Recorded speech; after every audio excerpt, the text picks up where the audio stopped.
नमस्कार दोस्तों, सी online classes में आपका स्वागत है।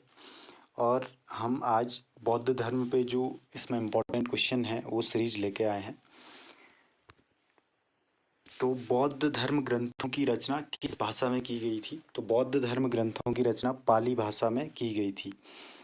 दूसरा क्वेश्चन है, किसके द्वारा विख्यात विक्रमशिला विश्वविद्यालय की स्थापना की गई थी? तो विक्रमशिला विश्वविद्यालय की स्थापना धर्मपाल द्वारा की गई थी। तीसरा क्वेश्चन है, महात्मा बुद्ध को किस स्थान पर महापरिनिर्वाण की प्राप्ति हुई थी?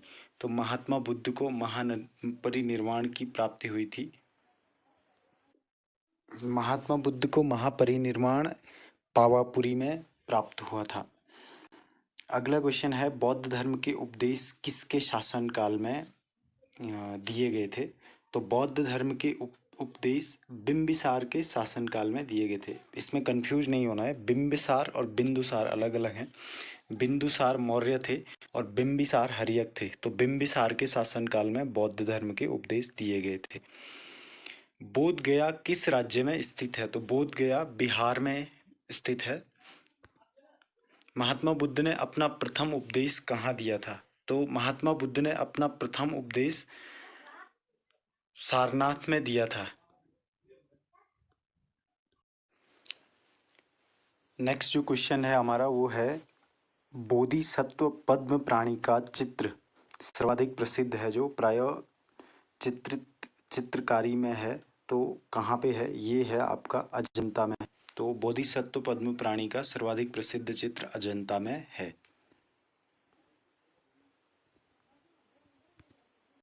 नेक्स्ट है हमारा, मठ मंदिर और स्तूप किस धर्म से संबंधित हैं? तो बौद्ध धर्म में मठ भी होते हैं, मंदिर भी होते हैं और स्तूप भी होते हैं। तो बौद्ध धर्म से संबंधित है मठ, मंदिर और स्तूप।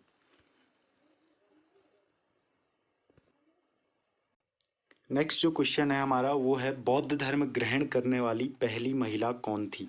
तो बौद्ध धर्म ग्रहण करने वाली पहली महिला थी प्रजापति गौतमी। और प्रजापति गौतमी ने ही महात्मा बुद्ध का पालन पोषण किया था।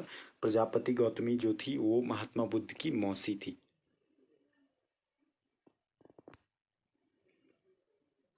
नेक्स्ट है हमारा, सारनाथ में महात्मा बुद्ध द्वारा दिया गया प्रथम प्रवचन कहलाता है। तो महात्मा बुद्ध द्वारा जो पहला प्रवचन दिया गया था उसको धर्म चक्र परिवर्तन कहा जाता है। सिद्धार्थ को ज्ञान की प्राप्ति कहाँ हुई थी? तो सिद्धार्थ को ज्ञान की प्राप्ति गया में हुई थी और यहाँ से सिद्धार्थ बुद्ध कहलाए जब उनको ज्ञान की प्राप्ति हुई थी।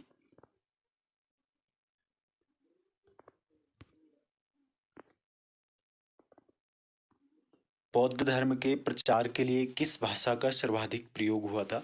तो बौद्ध धर्म के प्रचार के लिए पाली भाषा का प्रयोग सर्वाधिक हुआ था और इसका कारण ये था कि उस समय जनमानस की भाषा पाली थी और जो बड़े लोग थे उनकी भाषा संस्कृत थी, तो इसलिए महात्मा बुद्ध ने पाली को चुना था। नेक्स्ट है हमारा, त्रिपिटक जो ग्रंथ हैं वो किस धर्म से संबंधित हैं? तो त्रिपिटक बौद्ध धर्म से संबंधित हैं। त्रिपिटक हैं सुत्त पिटक, विनय पिटक और अभिधम पिटक। अगला है हमारा, प्राचीनतम विश्वविद्यालय कौन सा है? तो सबसे प्राचीनतम विश्वविद्यालय इनमें से नालंदा है। नालंदा विश्वविद्यालय सबसे प्राचीनतम विश्वविद्यालय है और ये बौद्ध धर्म के ज्ञान कोश का एक बहुत बड़ा भंडार था और जिसको बख्तियार खिलजी द्वारा जलाया गया था। चौथी जो बौद्ध संगीति हुई थी वो कहाँ हुई थी? तो चौथी बौद्ध संगीति हुई थी कुंडलवन कश्मीर में। चौथी बौद्ध संगीति कुंडलवन कश्मीर में हुई थी और उस समय जो राजा थे वो थे कुषाण वंश के कनिष्क। तो कनिष्क के समय में चौथी बौद्ध संगीति हुई और वो कुंडलवन कश्मीर में हुई थी। तीसरी बौद्ध संगीति कहाँ पर हुई थी?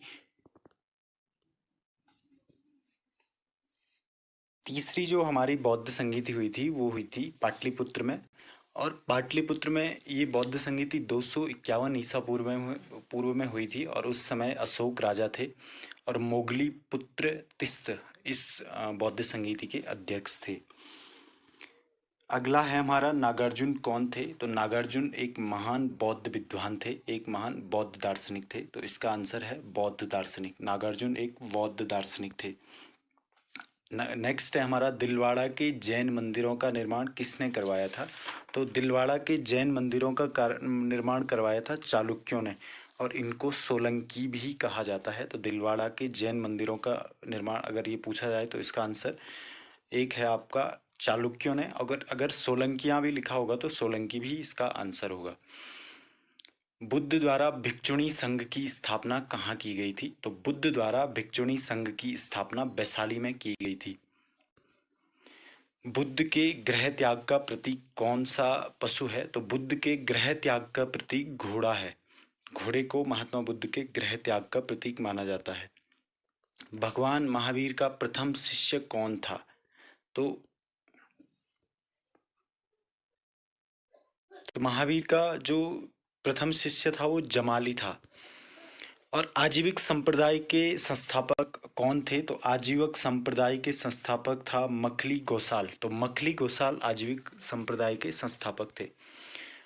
तो दोस्तों, इस तरह के वीडियो देखने के लिए हमारे चैनल को सब्सक्राइब करें। Thank you. जय हिंद।